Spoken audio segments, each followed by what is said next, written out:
Welcome back to OnPoint Quarantine. This is part one of my interview with my friend Matt Wallace. He is the founder and managing director of Opportunities Now, an organization in Myanmar that teaches people how to start and run a business. And I know that sounds kind of weird. Why are we talking about that on a church podcast? But we're going to get into that, and I hope you guys will enjoy. And so this is part one of two. And so this week we'll have part one, and next week part two. So thank you guys so much, and I hope you really get something out of this. Bye. All right. Hey guys, we are here with one of my best friends. His name is Matt Wallace, and he is um, living over in Myanmar, way on the other side of the globe. Matt, thanks for joining us today. Hey, thanks for having me, Herschel. It's great to see you. Yeah. Before I get into it, just could you maybe just tell us just a little bit about yourself? You know, I know everything about you, but I mean the guys. We've got a large group of guys. This goes out to probably 600 or so guys, and so just tell us a little bit about yourself before we kind of get into it.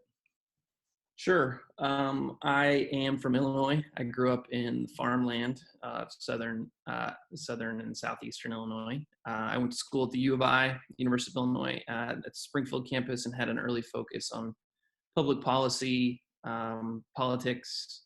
My wife and I got married straight out of college and moved to Southeast Asia. So early on, I had an interest in Illinois politics, and that got really ugly and really, really dirty. And I was a little bit disillusioned, and so I went the other direction all the way to the international side and studied Southeast Asia. And when it came time to leave college, we had a strong sense that that Southeast Asia was where God wanted us to be.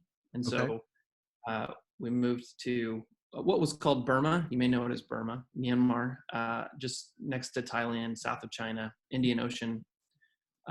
Very different from the farmlands of Illinois. Oh yeah, I'm sure. Can you give us just a little glimpse into a day in the life there compared to back home?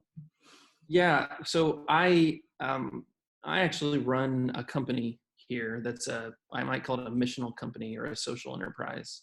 And so I spend a significant amount of time, it's essentially a full-time job with the company. I'm the managing director. And so it's not uncommon for me to have a regular, it's not a 9 to 5, because when you're the managing director, it's typically longer than that. But I kind of have a regular daily schedule that wouldn't look all that different from what someone might have in the States in a regular job, except that it happens in the midst of a very different culture: Buddhism, poverty. The area that I live is an industrial zone. It's a factory zone. And it's made up entirely of migrants who have moved from the village to the city. And so actually I go down the road on my way to the office, and all of these women, I'm talking tens of thousands of young women, pass from one side of the road where they all live to the other side of the road where the factories are. Oh, wow. And so, the things I see are different than what someone in the States might see every day. Yeah. So it's a normal day, except what I pass. Now, remind me, how long have y'all been over there? 10 years? Well, we moved here in actually early 2008, so Okay. we're over the 12-year mark now. I was very young when I moved here, and I'm still very young. Well, can you talk a little bit about the company that you work for, that you're one of the Sure. you're one of the leaders there. So could you tell me a little bit about that? What it's called, what y'all do, that kind of stuff? Sure. So in 2012, I co-founded this enterprise. Social enterprise is what we call it. It's a social enterprise. It's a business that exists for more than making money. It exists primarily for having a social impact, and for us, a missional impact. So the name of it is O Now Myanmar, Opportunities Now. Mm-hmm. And it focuses on helping especially young domestic migrant women, these women I just described, typically 18 to 25-year-olds. It helps them start their own businesses. Most of them move to the big city that I live in called Yangon. Yangon's a city of about 7 million people. They leave their village of, 10 to 100 households, and they move to this big city, typically looking for work, and they end up working in factories. And they don't make much in factories, about $100 a month. They're typically 12, even 15-hour days. What are they manufacturing? It's everything from T-shirts to processed agriculture goods. So like beans and pulses that they process for export, snacks, shoes, coffee packets, really anything in this factory zone. And there are, I mean, it's about 20% of the country that migrates looking for work. That's 10 million people. Yeah, wow. 6 million of them are these women. And so we help them exit the factory, which is honestly dangerous and a terrible way to live, and launch their own business. So that's what my social enterprise does. It helps them launch their own business. We call it a business incubator. Wow. So we're launching new enterprises with these young women who typically wouldn't launch their own businesses. So while you're doing that, what is your wife doing? My wife is homeschooling my kids. When we moved to Myanmar, my wife was an English teacher. Okay. We both were. I hated that part of, I hated English teaching. She enjoyed it, thankfully. But then we went and had these two boys who are great kids. They're 10 and 7 years old. Judson is my oldest. Josiah is my youngest. So she is essentially homeschooling for she's like teaching two different ages, two different grades at the same time, which, you know, most of the world is now experiencing homeschooling. Right. My wife has been doing that for 6 years. So she's a pro at it. That's awesome. Does your family do you guys like living over there? Is it something that you're looking forward to being done with, or is it something that you think is going to be long term? Like what do you think? When we moved here, we didn't really know how long we would be here, but it's turned into 12 years. It's home now. And so it's hard to imagine not being here. It's hard to imagine being somewhere else or in the States. I mean, the home we live in, we've been here for 6 years, which is not quite half of our marriage, but it feels, you know, it's like home for us. And our routine, which is, you know, crazy things like renewing our visa for the country, a visa, you know, that allows us to be here. We have to renew it every 10 weeks. So every 10 weeks we have to leave the country and go to Thailand and get a new visa and come back. And we've been doing that for 12 years. And that's just a normal rhythm of life for us now. So I can't imagine being here forever, actually. I don't think we will be here forever, but it's hard to imagine not being here. Is it hard to imagine like what you would be doing if you came home? Yeah, I mean, it's just not a thought in my mind what we would do next, because what we're doing right now, I've been doing it for 8 years, and it's my passion to lead this organization of 30 young people who are trying to support these especially underserved young women. That's an amazing experience. It's an amazing honor to get to do that with my team of 30. And so this is what I think about all the time. It's the work we do. It's impactful work. It's hard to imagine topping it ever somewhere else. So I don't spend a lot of time thinking about it yet. We'll see. Maybe that changes. But right now, it's Myanmar. We're here. Well, I want to go back to what you kind of said at the beginning when you said that you and Heather felt this call to go over there. Can you talk a little bit about that? Oh, what a great topic.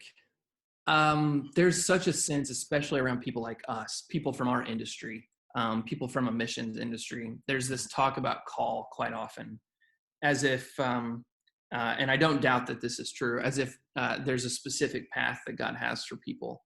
And there's even a chance we might miss it. And if we miss it, then we're outside of God's will for us. And for me personally, I don't feel that. I don't feel that there's this specific calling that I'm in missions, and that's a unique thing.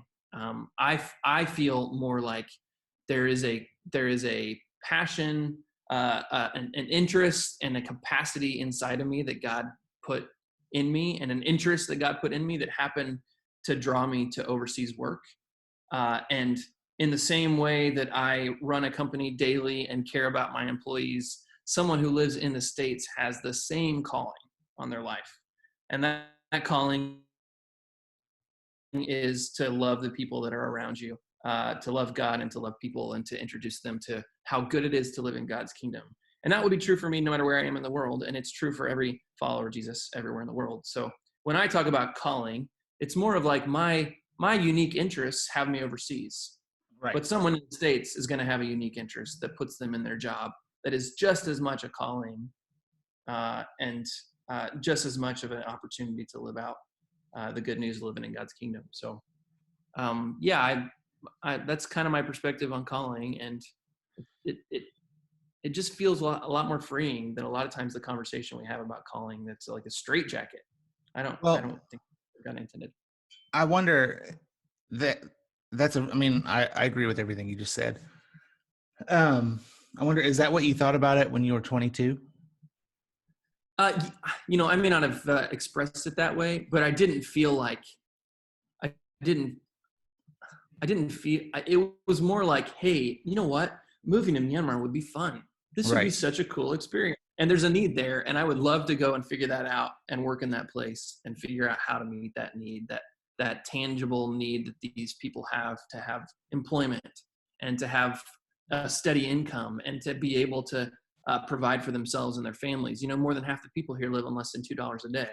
And that's true in a lot of countries in the world. And my specific interest and calling happens to be in meeting that need. So I don't, it's all tied up together, this idea of calling with passion and interest. People naturally have interest in things.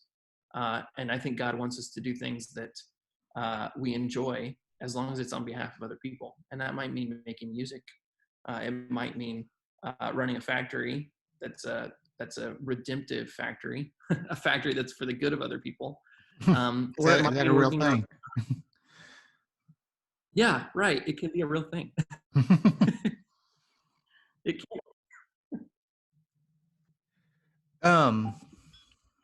I think when people hear about like what you do, I know you go around to a lot of churches when you're home and kind of tell your story and tell what's going on and whatnot. But like, I'd imagine you get a lot of the same questions over and over again. And I imagine that some of the guys watching or listening to this might have some of those questions. So just real quick, like to kind of answer all those questions at once, do you feel safe in what you're doing? And are you allowed to do what you do, or do you have to hide yourself over there somewhat? Yeah, so there's this concept of a platform business. Some countries are what we might call creative access countries. You can't just go into a place and do missions in a lot of countries, and Myanmar is one of those. And that is, I'm actually totally okay with that. I personally think that whatever we do in the world, we should be adding tangible value to people's lives. And so our business does that. It's an actual business with actual revenue, with actual tax payments. It's a business. And so because we run something that's totally legal, we're allowed to be here. And when we moved here, it was a military dictatorship. It was a country that had been run by a brutal military for about 60 years. And so a lot of people thought, well, that's quite dangerous and that's quite scary, and you need to be careful. But in general, we've never felt threatened. We've never felt like we're at risk. And a lot of that's because what we're doing is very tangibly good on behalf of people, which kind of feels like what all followers of Jesus are called to do. Wherever we go, we should have a tangible, positive impact on people's lives. And because we do that, and we do it within the bounds of what's legal in this country, I've never felt at risk.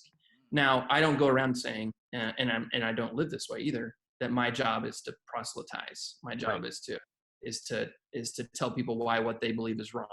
That's not at all what my calling is. I don't think that's what anybody's calling is. But I do live out day to day a life with 30 young people that work in my company. Some of them are followers of Jesus and some of them aren't. And my job is simply to live my life and try to improve theirs. and in Mm. the process, talk to them about what has changed my life. Yeah. And so that means my conversations are going to they're going to involve Jesus, because Jesus changed my perspective on life. He changed my perspective on what matters, and he changed my perspective about how to love people effectively. So that means that's going to come out. If it's there, it's just going to come out. Well, So it's not, yeah, go. oh, you go ahead, finish. Yeah, I mean, it's not like this manufactured thing. And a Mhm. lot of times the stories of people who go overseas and do missions, it can be a manufactured effort, Oh and it yeah. doesn't agree. Well, and that's what I was going to say. Um,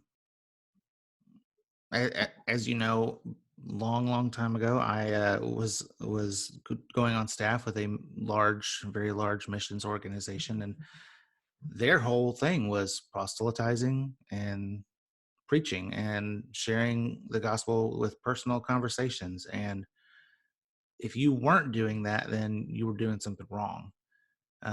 They didn't have a whole lot of, I don't know if it's changed now for them, but they didn't have a whole lot of room for um, creative Hmm, engagement with the community that right, they were going to. Very much an old school right, model of what we're talking about yeah, here. right. Um, There's this. I just real quickly. There's. I'm not a theologian, but I do read the Word, and there's this. I've got a few friends who are theologians, and there's this idea about the Great Commission that we a lot of times the interpretation can mislead us a little bit. mhm. Where Jesus says, "Go into all the world and preach the gospel," and that's what a lot of our translations say. But there's this concept that it's not so much go into the world; it's more so, since you're going into the world Mhm.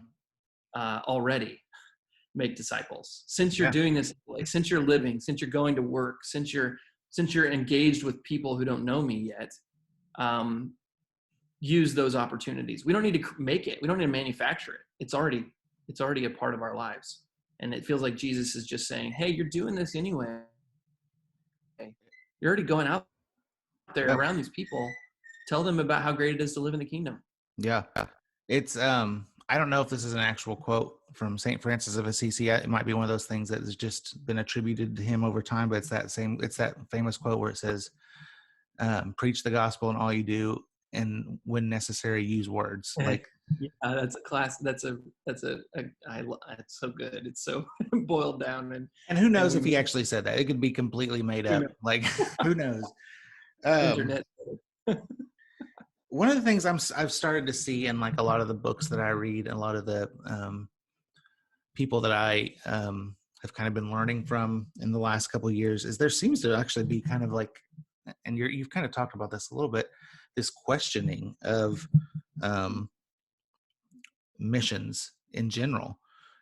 Is it good? Is it right? Is it colonialism? Mm, right. Uh, are you aware of those types of Yeah. complaints? Have you had people talk to you about those things? Yeah. It's definitely a thread of probably a thread in my own ministry, my own Mm, work, that I don't. I don't want to be dishonest. I don't want to be doing something that's trying to, almost like it feels like tricking people yeah. into, as if there's a line to get them to cross, and as long as I can just get them to think these things or say these things, then I've done my job. And that just feels, what, the 30 people I know who, that work with my company, they're my job. Like, my job is to love them Mhm. effectively.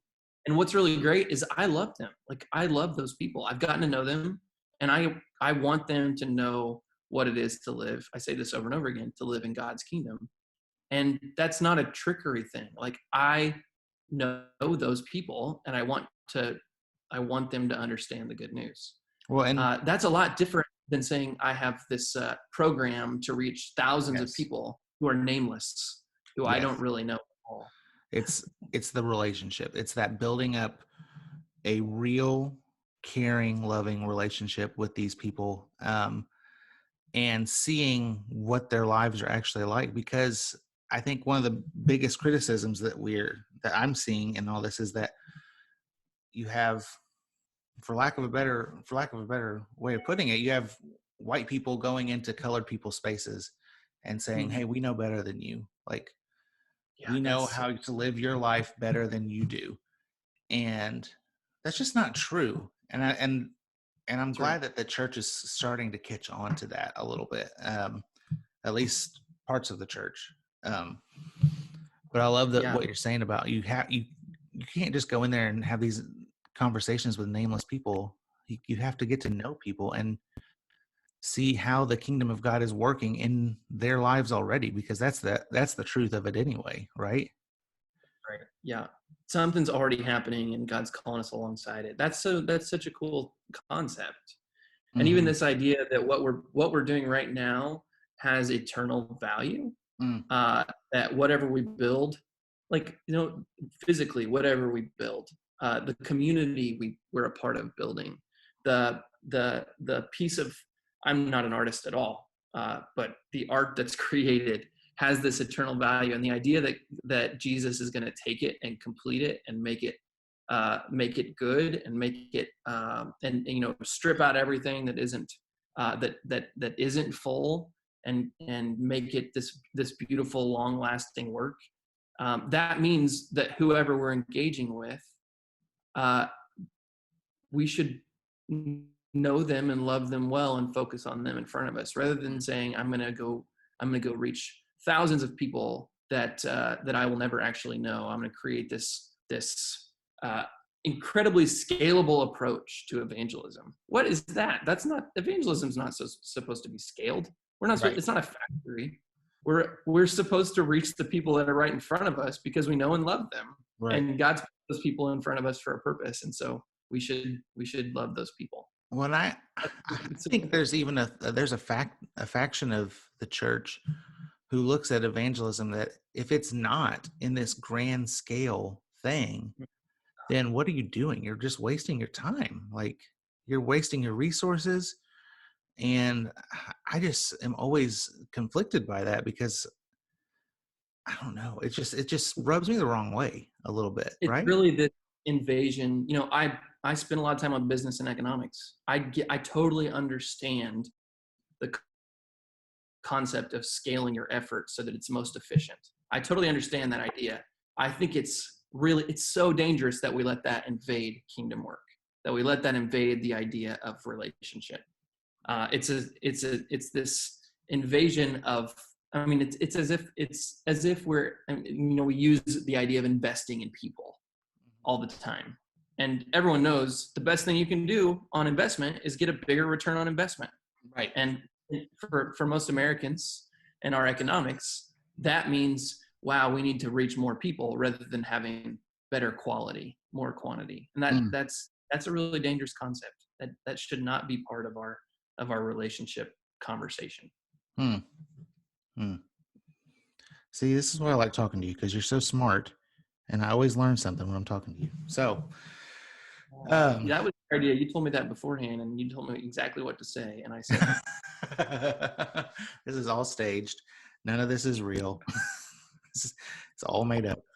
Um, no, so let's go back to O now. Opportunities now. Can you kind of tell us, like, number one, tell us kind of what O now does and where the idea came from? Yeah.